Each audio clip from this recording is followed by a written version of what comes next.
What's up guys, it's Kenneth and welcome back to my channel. So right now, medyo kakaiba yung video natin ngayon because it's the very first time that we're going to unbox an electronic device, specifically a desktop. This is the Lenovo Thinkstation or Workstation. Hindi ko actually alam kung ano talaga yung tawag, but it's a Thinkstation, as you can see here.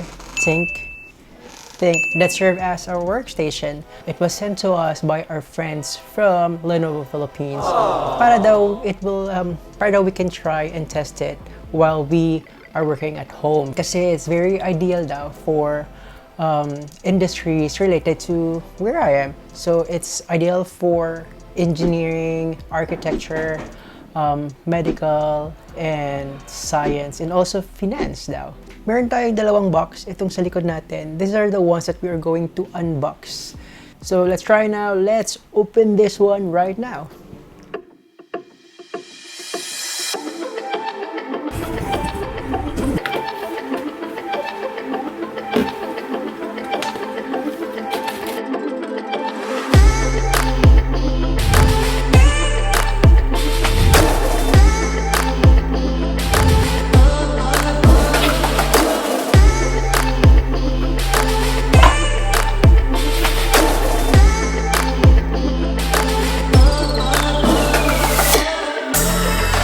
So as you can see, we have mouse and keyboard included in the box. Then you get the warranty and safety guide. Very important. This is the CPU already, so I have to take down the box para madali kong buhatin.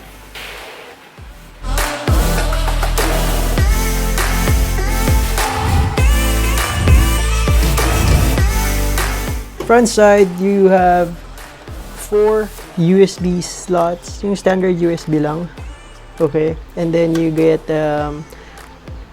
Type C adapter. For Type C ata ito. Check na natin. Yeah, perfect. Yeah, this is for Type C, and this is, you have a microphone jack, and you have a headset jack, and power supply. It's very small, no? Tapos you have ano to, yung drive, optical drive. Okay, so at the back here, you get more slots for USB. And this one, I'm not really sure what this is. Pwedeng, is it HDMI? Okay, you get more slots here for connections. Tapos you get connections for mouse. It's really nice. It's small lang. So let's measure nga. If you look at it, the height is 37, almost like 37 centimeters. And yung width niya, with all the excess, yan. Lagay natin dito yan. Pinakamalawit. Mga 32 centimeters.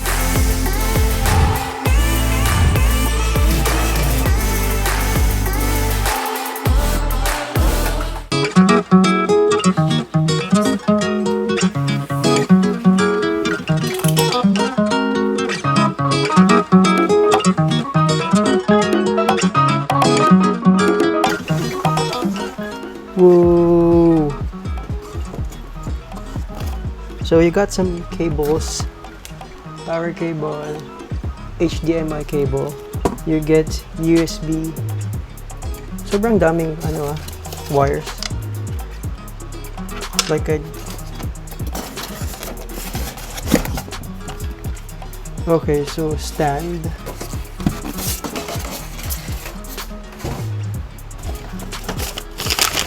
Okay, you get also the monitor report.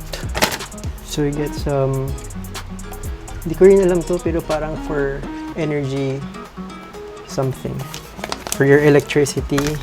And then you get some instructions. How you will assemble it. Diba? Medyo nakaka-intimidate ah. Pero for sure, madali lang to. Ayan. Mamaya, gawin natin. Pero if you're techie, and you know this kind of stuff, I feel like you'll be excited. So this is the monitor. Yan. Ganda. super flat. Very Black Mirror siya.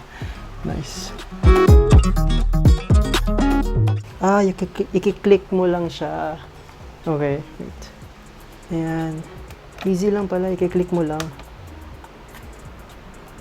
Ito yung dito mo i-adjust. Yan. You click it. Yun. We're just going to connect it. Ganyan. Ganda nito. Para saan kaya to?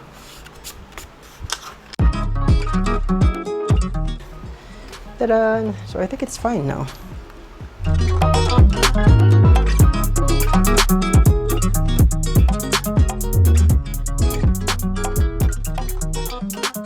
Okay, so right now we are done with the actual unboxing, and what we are going to do is to try it for work. So i-assemble ko siya, put the power on, put softwares that we will need for work. So for example, AutoCAD and SketchUp, and Photoshop, those are the stuff that I use normally for work, and let's try.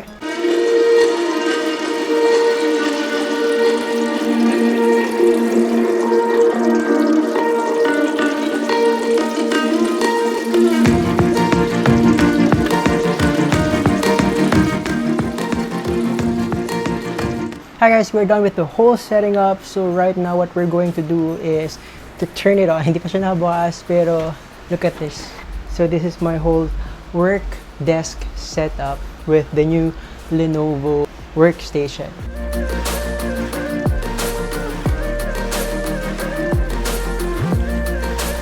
The Lenovo Thinkstation P330 is an entry-level powerhouse machine that is ideal for use in fields such as engineering, architecture, science, medical, and finance.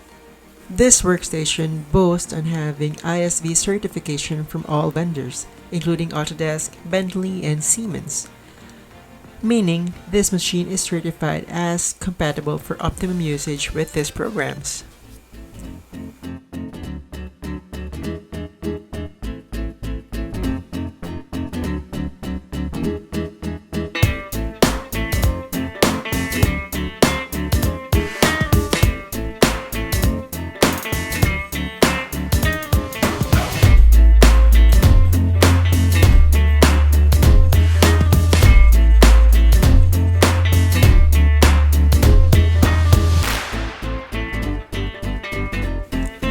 All in all, this workstation is a beast. Being an entry-level powerhouse machine, it really didn't disappoint. It is a really good desktop for professionals who are now working at home, just like me. So that's it for now. So hope you found this video very helpful if ever you're considering to get a Lenovo Thinkstation like this one.